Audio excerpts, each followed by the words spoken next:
In a year of momentous happenings, 1977 was a year of contrast, drama and tragedy. The year had started on a positive note, with fashion gurus Pierre Cardin and Paco Rabanne showing off their very chic and oh-so 70s summer collection. Far from the world of fashion, a struggle for democracy was taking place across the globe.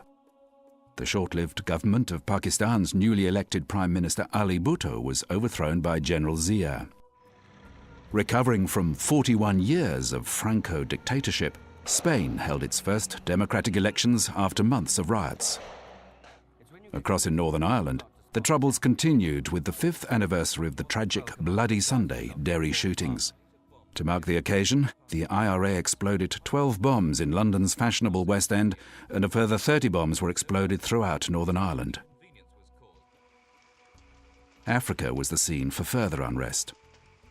Rhodesia struggled tragically for independence, while the Sudanese government appealed for help in stopping desertification in their sub-Saharan country. Events escalated further in South Africa, with the death of Steve Biko in custody starting what was to become the end of apartheid.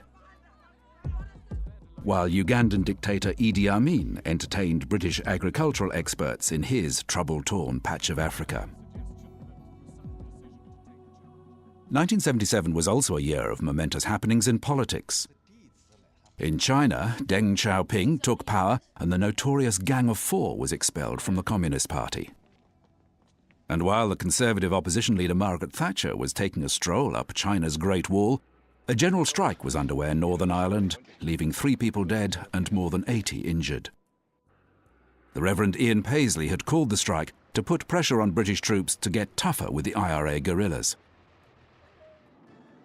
Peace in the Middle East looked promising for a short time, when Egyptian President Anwar Sadat flew into Jerusalem in an unprecedented move to begin long overdue peace talks. Sadat's visit to Israel proved to be divisive amongst Arab nations, although it was applauded in the West. In sport, the remarkable Austrian Niki Lauda took the 1977 Drivers' Championship in Formula One racing just 12 months after barely surviving a fiery crash. Within the heady world of rock and roll, 1977 was a year of controversy, tragedy, and mourning. When the Rolling Stones, who were never far from a scandal, rolled into Toronto for a tour of Canada, band stalwart Keith Richards was remanded on charges of possessing drugs, a crime that carried a life sentence at the time. Then, on August 17th, the world stopped for a moment with the news that the King was dead. The King of rock and roll, Elvis Presley, had died at Graceland. Presley was found on the floor of his bathroom by his fiancée, Ginger Alden. Hundreds of fans gathered outside Graceland to show respect for the dead entertainer. The King was dead, and a new era of music was on the way in. Punk bands The Clash and the Sex Pistols debuted new albums as the punk scene hit the streets looking for trouble. Rock and roll dramas continued with the death of glam rocker Mark Bolan 2 weeks before his 30th birthday.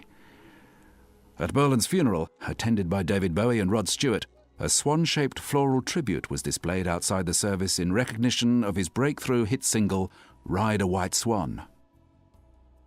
77 was a big year for the airline industry, with the first Concorde flights to the Big Apple.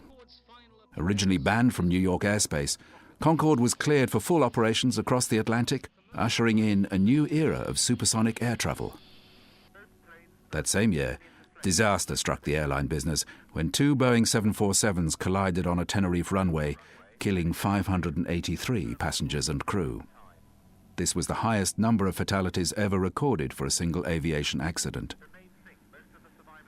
1977, a year that had introduced the novelty toy Slime and taken a glimpse at the future with a new portable TV, was indeed a year of tragedy, drama, and hope. Truly a year of momentous happenings.